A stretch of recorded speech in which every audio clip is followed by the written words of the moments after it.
बोलिए सदगुरुदेव की जय। साहब।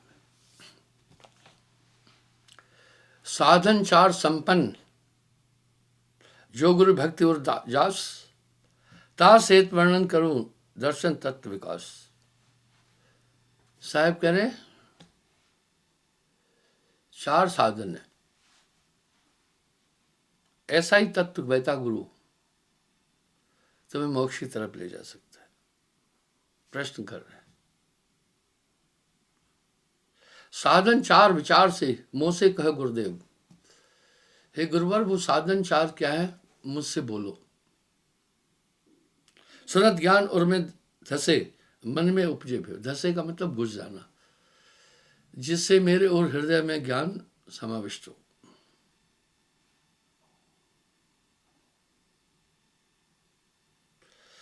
साधन चार सो कह तुम। अब साहब उत्तर दे रहे चार साधन जो है मैं वो कह रहा हूं।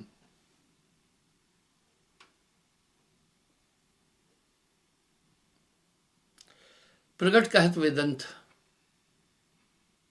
जहां लहे जीव होते हैं परम सुखी और शांत, जिसके द्वारा ये जीव परम सुख को प्राप्त होता है। विवेक विचार प्रथम है तुझे ज्ञान वैराग। खट संपत्ति जी कहिए चौथा मुमुक्षु बड़भाग। पहला विवेक। विवेक आपको हर जगह बचाएगा।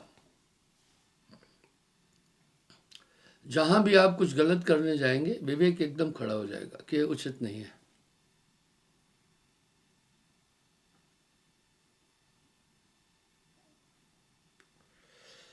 दूजे वैराग्य। इस पर नानक देव जी ने अपनी वाणी में एक शब्द बड़ा सुंदर कहा, जह विषया सकली तजी। जह विषया सकली तजी जगते भयो उदास। कह नानक सुन रे बना ताघट ब्रह्म निवास। जगत के पदार्थों के प्रति जो आसक्ति है वही बार बार जन्म और मरण का कारण बनती है, इसलिए वैराग्य।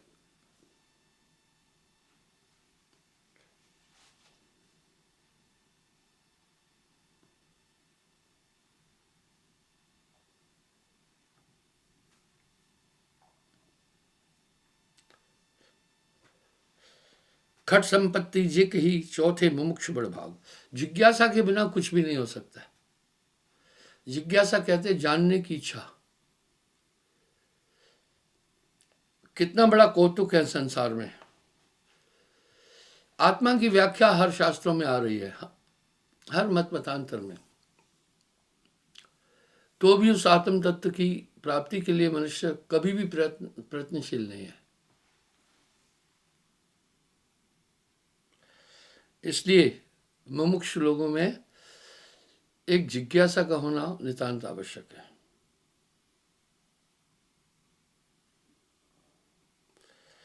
क्या विवेक वैराग्य, ये क्या है विवेक वैराग्य? खट संपत्ति क्या गुरुदेव, मुमुक्षा का से कहो सो समझाओ भेव। कह रहे हैं आपने तो कह दिया ये चार तत्व है, मुझे एक एक के बारे में अच्छी व्याख्या दो ताकि मैं समझ सकूं।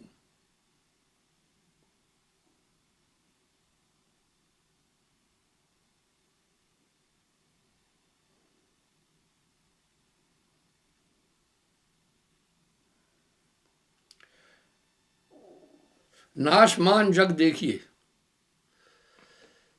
पहला इस संसार को हमेशा नाशमान समझे। आप हम देख रहे हैं कितनी बड़ी बड़ी विदारक दुर्घटनाएं हो रही हैं। कहीं ज्वालामुखी फट रहे हैं तो कहीं भूकंप आ रहे हैं, कहीं विशाल तूफान चल रहे हैं, कहीं और चीजें हो रही है। लगता है अभी तो वैज्ञानिक कह रहे हैं कि आने वाले युग में अगर इस तरह से प्रदूषण बढ़ता रहा 2050 तक कह रहे हैं आधी जनसंख्या बच जाएगी। बड़ा दुखद है। बहुत बड़ा अंतर पड़ रहा है मानव तन पर।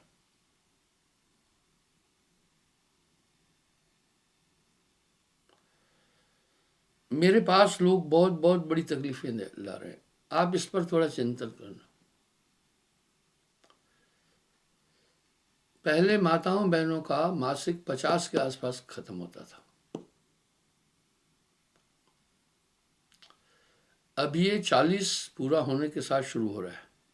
इसका मतलब है 10 साल आयु उनकी भी कम हो रही है। सिर्फ एक लक्षण नहीं मिल रहा है हमें, बहुत लक्षण मिल रहे हैं। ये सब संकेत विनाश के मिल रहे हैं। ये संसार है ही नाशवान।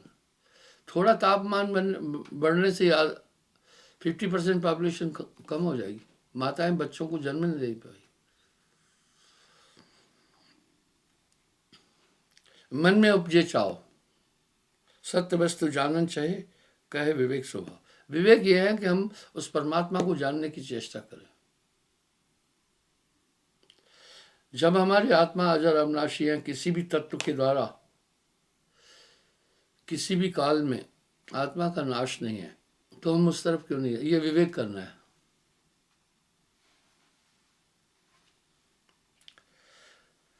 सत्य वस्तु जानन चाहे, कह विवेक स्वभाव।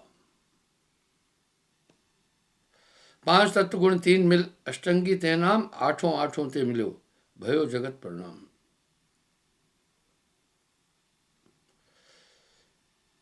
इस तरह नाशमान जग जान के, मनवा होए उदास, वैराग्य। जह विषया सगली तजी, जग से भयो उदास, कह नानक सुने मना, तानर माथे भाग। और साहब ने अपनी वाणी में खुद कितने सुंदर शब्द कहे, जब तलक विषयों से दिए दिल दूर हो जाता नहीं, तब तलक साधक विचारा चैन सुख पाता नहीं। कर नहीं सकता है जो एकाग्र अपनी वृत्तियां, उसको सपने में भी परमात्मा नजर आता नहीं। इंद्रियों के भोग के आनंद मृग मरीचिका के समान है, ये कभी तृप्त नहीं होती। इनकी बनावट ही ऐसी है। मैंने ये उदाहरण कई बार दिया। सतयुग आदि युगों में आयु बहुत लंबी थी। राजाओं के पास 100-100 रानियां थी। हजारों वर्ष उन्होंने विषय आनंद प्राप्त किया, लेकिन तृप्ति नहीं हुई। इस तरह जगत के पदार्थों के प्रति जो उदास हो गया है, ये वैराग्य है। वैराग्य मोक्ष का बहुत सुंदर द्वार है।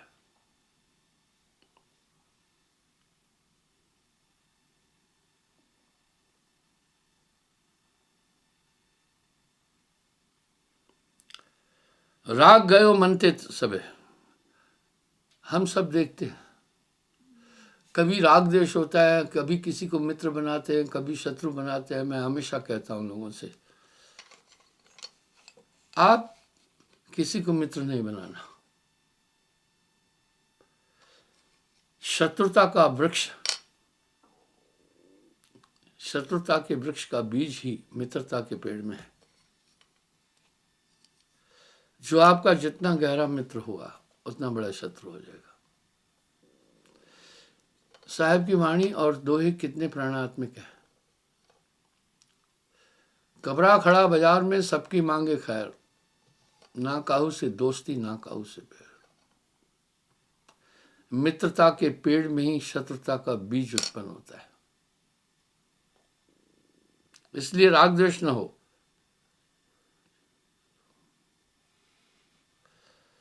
शुद्ध वैराग ताते कहे, मिटे सकल संताप।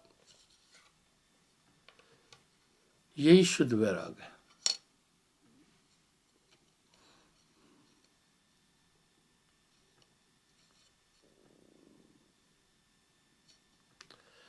भयो वैराग जो मन बिचे, मिटी वासना था। वैराग्य के उत्पन्न होते ही जगत की वासनाओं का अंत हो जाता है। क्या बात है। वैराग्य के उत्पन्न होते ही वासनाओं का अंत हो जाता है, सभी चीजें जगत की नीरस लगती है।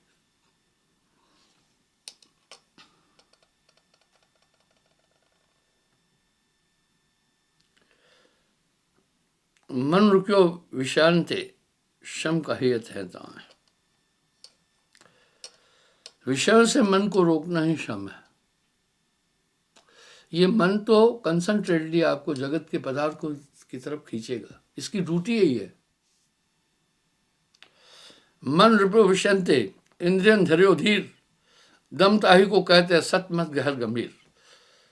शम दम, अब दम उसको कहते हैं कि विषय से मन हटा करके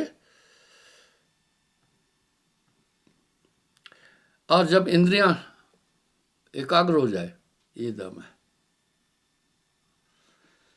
5 सखी पीहू पीहू करत है, 5 सखी पीहू पीहू करत है, भोजन चाहत न्यारी न्यारी, संतो घर में झगड़ा भारी।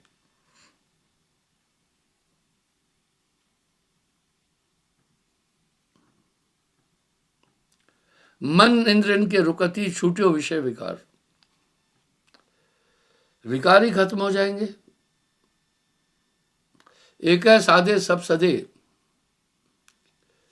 एक है साधे सब सदे, सब साधे एक जाए, माली सींचे मूल को रुताए फल खाए। आप एक को ही पकड़ेंगे ना मन को, सभी आपके कंट्रोल में आएगी। मन ही के हारे हार है, मन के जीते जी, आप मन को जीते। मन पंगु है, मन आपको कहता है ये कार्य करना, आपके मन ने कहा चलो कश्मीर चलना है, आप चल पड़ते हैं। अगर आप उसका निरोध कर दे नहीं जाना है कश्मीर, तो मन नहीं जा सकेगा। ठीक है, मन के चलाए तन चले ताकू सर्वस जाए, मन कहता है, उसके अनुसार फिर इंसान काम करता है। यही बेवकूफ़ी है।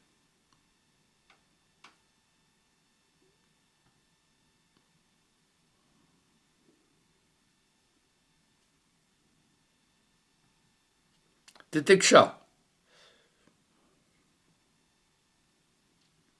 शीत उष्णा शुद्धा,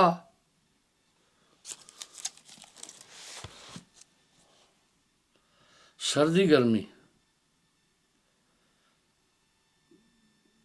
भूख प्यास, सुख दुख,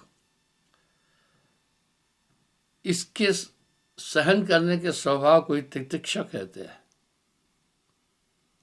इसलिए इसकी साधना सन्यासी लोग प्राचीन काल में करते थे। पर एक मन के नियंत्रित करने से सभी चीजें नियंत्रित हो जाएगी।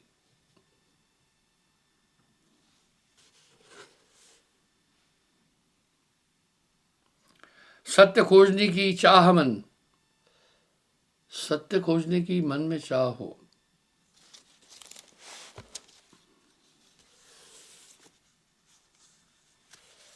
गुरु शास्त्रन दिख जाए। शास्त्रों की अवहेलना करना मूर्खता है, वो दिशा देते हैं। कभी कुछ लोग सोचते होंगे कबीर साहब वेदों के निंदक थे। नहीं, ये धारणा मूर्खता की है। देखिए, एक शब्द में साहब साफ साफ कह रहे हैं, को कहे वेद झूठा, वो झूठा जो वेद न विचारा। देखिए, फिर पुष्टि कर रहे हैं, वेद हमारा भेद है, हम वेदन के माँ हैं, पर जिस वेद में मैं रहूं वेद भी जानत ना है। इसलिए वेद आखिरी में खुद ही तो कहता है नेति नेति। वेद निराकार तक कहने के बाद खामोश हो जाता है, कहता है नेति नेति नेति। यहीं तक बात समाप्त नहीं, आगे भी कुछ है। बस वहां पर अब ये साहब की वाणी पुष्टि कर रही है।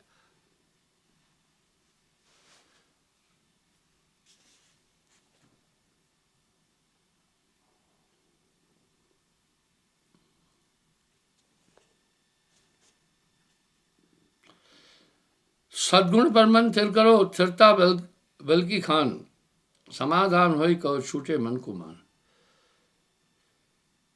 जो स्थिरता है, ये बहुत बड़ी साधना है। वो बहुत बड़ा समाधान देती है। तन थिर मन थिर वचन थिर, तन थिर मन थिर वचन थिर, सुरत निरत थिर हुए। कहे कबीर उस पलक वो, कल्प न पावे कोई। तन स्थिर हो, मन स्थिर हो, सुरत निरत स्थिर हो, एक पल वो अनंत युगों की साधना से भी ऊपर है।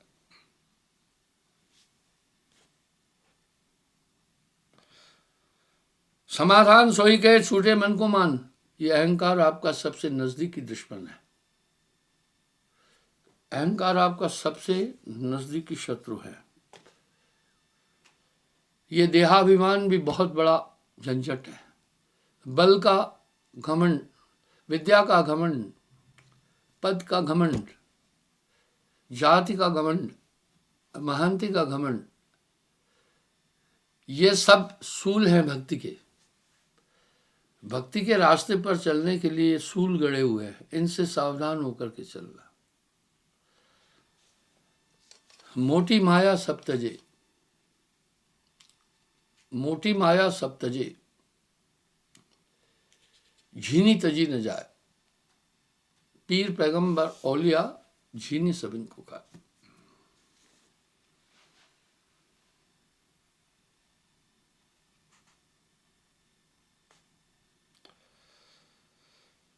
सद्गुण मन थिर भयो, थिरता बल्कि खान, समाधान सोई कहो छूटे मन को मान। वाह, समाधान यही है कि मन का अहंकार छूटे। अब यहां साहब कितना सुंदर एक सूत्र दे रहे हैं। मन चाहता है तो जाने दे, मन चाहता है जाने दे। गह के राख शरीर, उतरा पड़ा कमान से क्या कर सकता तीर। कमान से उतरे हुए तीर की कोई भी ताकत नहीं होती है। तीर की पेनिट्रेशन तो धनुष्य के साथ में है। इसलिए अगर मन उदंड भी हो रहा है, आप संयम रखना, फिर कुछ नहीं कर सकता।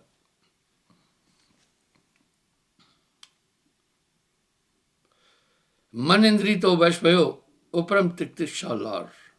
श्रद्धा ते मन थिर भयो, समाधान कैसा।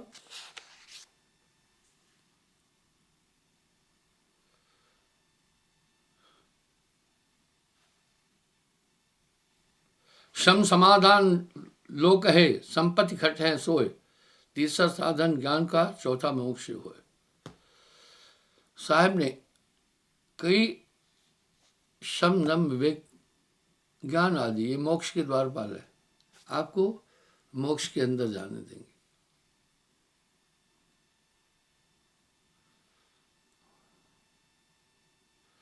तीसरा साधन ज्ञान को, चौथा मोक्ष होए।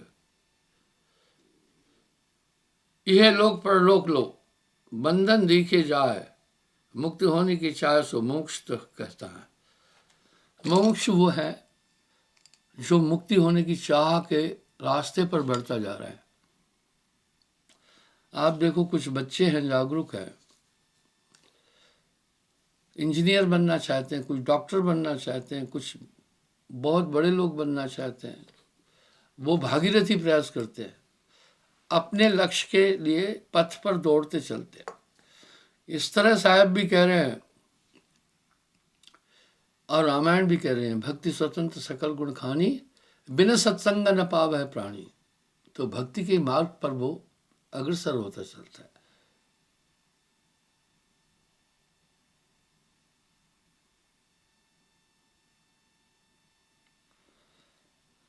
साधन चार विचार हो, हिये तास प्रकाश, तत् दर्शन के पावते हुए अविद्यानाश। तत् दर्शन के पावते हुए अविद्या का नाश। साहब भी वाणी में कह रहे हैं, ये वासुदेव कृष्ण जी भी वाणी में कह गए, और ये रामायण भी कह रही है। आत्म साक्षात्कार के बाद मनुष्य संसार सागर से पार हो जाता है। क्यों? साहब भी बोल रहे हैं, क्योंकि देहाध्यास खत्म हो जाता है, मैं शरीर हूं, ये भाव खत्म हो जाता है।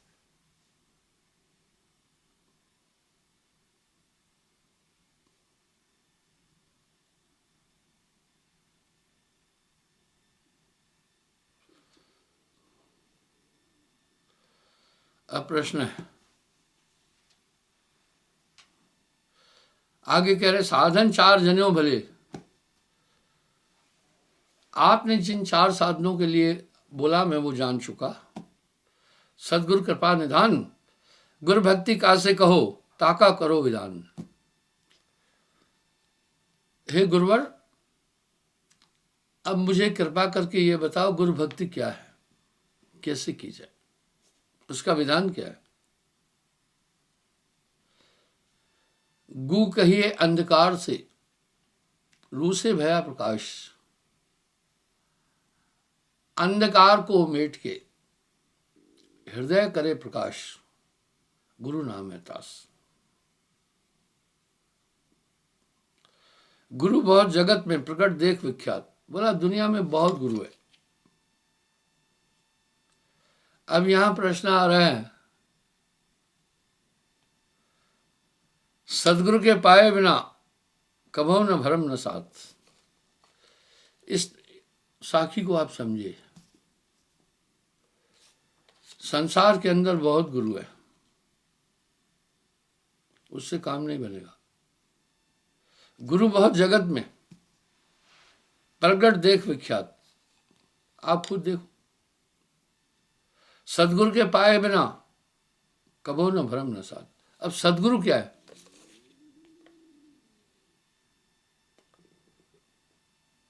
उस परम सत्य को जानने वाला जो उसमें रमा है। कभो न भरम न साथ, उनके पाए बिना कभी भर्म नहीं नाश होगा। आप देखें, नाम दान के बाद आपके जीवन में अद्भुत बदलाव आया, आपके अंदर अद्भुत चेंजिंग आई, भ्रम नाश हुआ। वो एक एलिमेंट ऐसा गुरु आपके अंदर ट्रांसमिट करता है, तभी सदगुरु शब्द का। अगर आप कबीर साहब से पहले के समय में देखें, कहीं आपको सदगुरु शब्द मिल ही नहीं सकता है।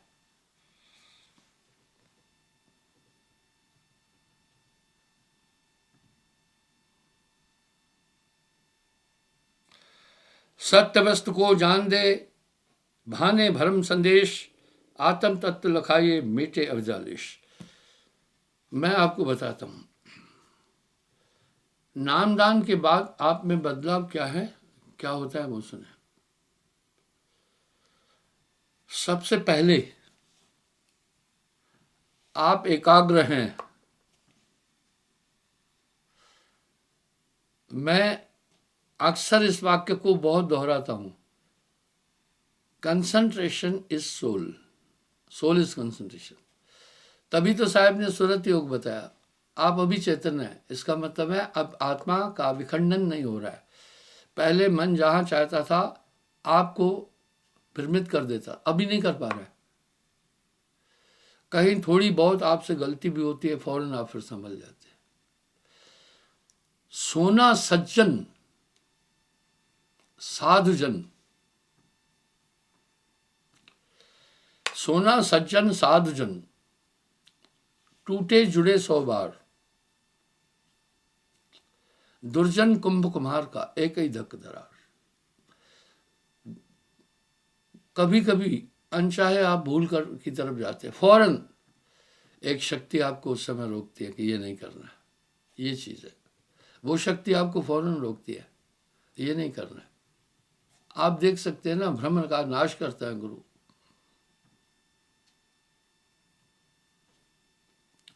आत्म तत्व लखाई मेटे अवजालिश। यही जो चेतना आपकी एकाग्र हो गई, आत्म तत्व है। धीरे धीरे जब आप उस रास्ते पर बढ़ेंगे तो आप में वो क्षमता आती जाएगी। ताहे गुरु की शरण में ये भक्त निजधार, ये कहते हृदय। ऐसे गुरु के शरण में जाकर हृदय में भक्ति समाना,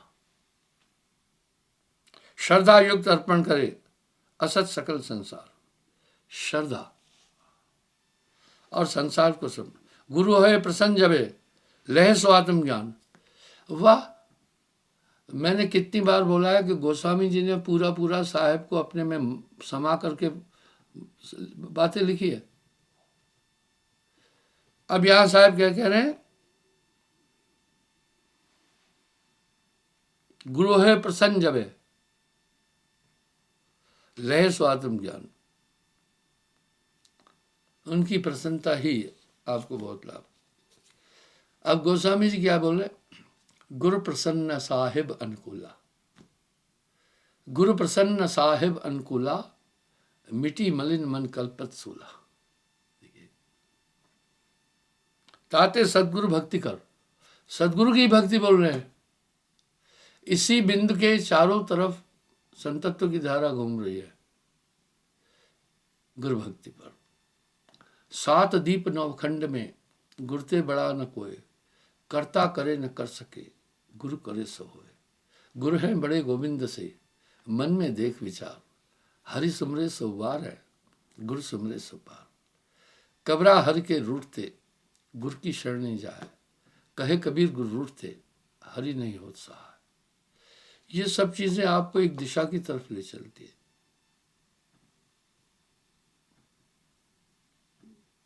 ताते सदगुरु भक्ति कर, लहे पद निर्माण। वह मोक्ष फल की प्राप्ति सदगुरु की भक्ति से ही होगी।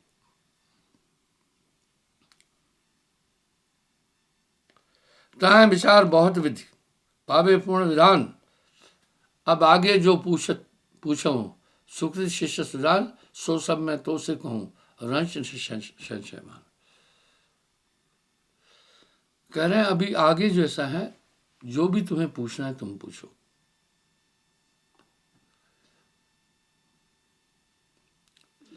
दरअसल मैं आपको एक उदाहरण देता हूं। मैंने अपने जीवन काल में करीब 15 लाख लोगों को नाम दिया है। ऐसे तो कुछ ऐसे से महात्मा हैं जो ये दावा करते हैं कि हमने 2 करोड़ लोगों को नाम दिया है।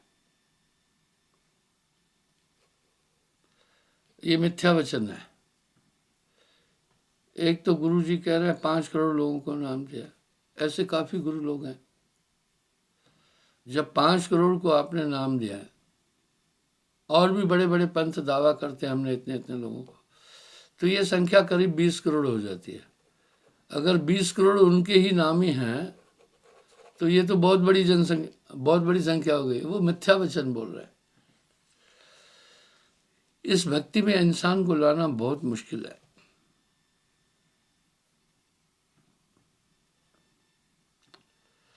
गुरु भक्ति का भेद अब जान परो गुरुदेव, जाकी कृपा कटाक्ष थे, मिटे सकल दुख से। धर्मदास जी कह रहे हैं गुरु भक्ति का भेद मुझे अब समझ में आ रहा है।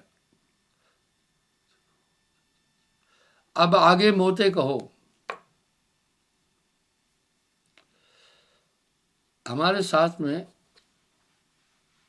इटावा, मथुरा, मध्य प्रदेश के कुछ एरिए दक्षिण में है, जो वो सब ब्रज भाषा बोलते हैं। ये मोते कहो। अब ब्रज भाषा कैसे? माता मोहि दाऊ बहुत खिजायो, मोते कहत मोल को लीनो, जसमत कब जायो। कृष्ण जी कह रहे हैं यशोदा जी को कि मुझे भाई बहुत सताता है।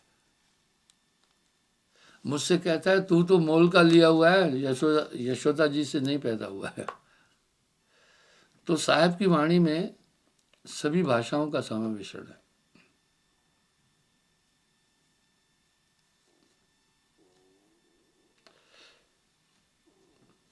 अब आगे मोते कहो तत्व अतत्व विचार, जाके जाने जीव, जग लहे मुक्ति तत्स्वार।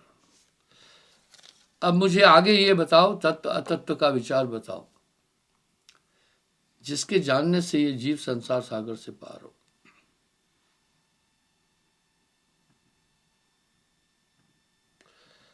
तत्व दर्शन काते कहे सुन गुरु दीन दयाल, बिलग बिलग मुँह से कहो मिटे अविद्या जाल। काफी अपने को तत्वदर्शी बोलते हैं। ये तत्वदर्शी कौन है? क्या शब्द है? आत्म तत्व भी है। पहले तो पंच भौतिक तत्व है, जल, अग्नि, पृथ्वी, वायु, आकाश, ये पंच भौतिक तत्व कहलाते हैं।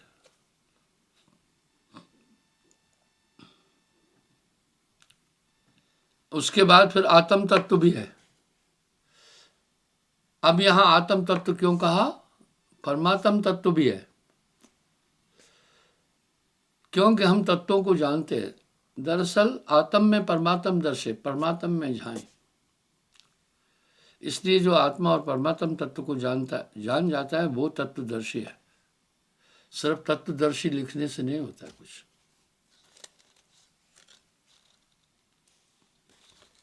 जड़ चेतन दो वस्तु है, अति प्रसिद्ध जग माह, इनकी पारख प्राप्य बिन बंधन छूटत न है। इस तरह जड़ चेतन दो ही कहो, बिलग बिलग गुरुदेव, तुम्हारी कृपा कटाक्ष ते भ्रम सकल नस जाए। कह रहे हैं इसलिए अलग अलग करके मुझे बताओ जिससे मेरे भ्रम की निवृत्ति हो। जड़तम पुंजर प्रसुत तसम, अप्रबोध दुख रूप चेतन परमानंद धन, ज्ञान स्वरूप अनूप। अर्थात जड़ तत्व जितने भी है, जड़ अचेत को कहते हैं, वो किसी के काम के नहीं है। आपने सुना होगा मैंने एक बात कही है, आत्मा शरीर के अंदर भी नहीं है। शायद मेरे ये शब्द सुनकर आपको लगेगा मैं पगला गया हूं, और बाहर भी नहीं है। नहीं बाहर नहीं भीतर जाना। अगर अंदर है तो फिर कैद हो गई, बाहर है तो फिर शरीर कैसे चल रहा है? ये दोनों की मध्य स्थिति पर है। मैंने मन पर भी कहा है, न जड़ है न चेतन है।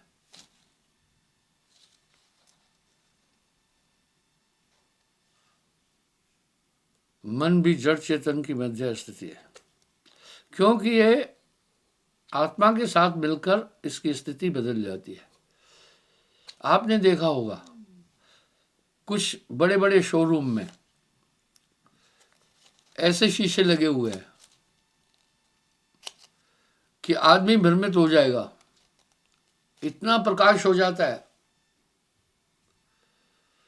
इतना प्रकाश हो जाता है, क्योंकि जो परछाई आई, अभी मैं यहां बैठा हूं, लैपटॉप के पिछले हिस्से पर बल्ब की रोशनी जा रही, वो इतनी रोशनी हो रही है। दरअसल लैपटॉप के पिछले हिस्से में इतनी रोशनी नहीं है, ये उस प्रकाश का प्रतिबिंब है। इस तरह मन के पास अपना कोई अस्तित्व नहीं है, वो एक संसाधन है, ये आत्मा की शक्ति का प्रतिबिंब है। इसलिए मन को जड़ चेतन दोनों से का मध्य स्थिति कही है। इस प्रकार से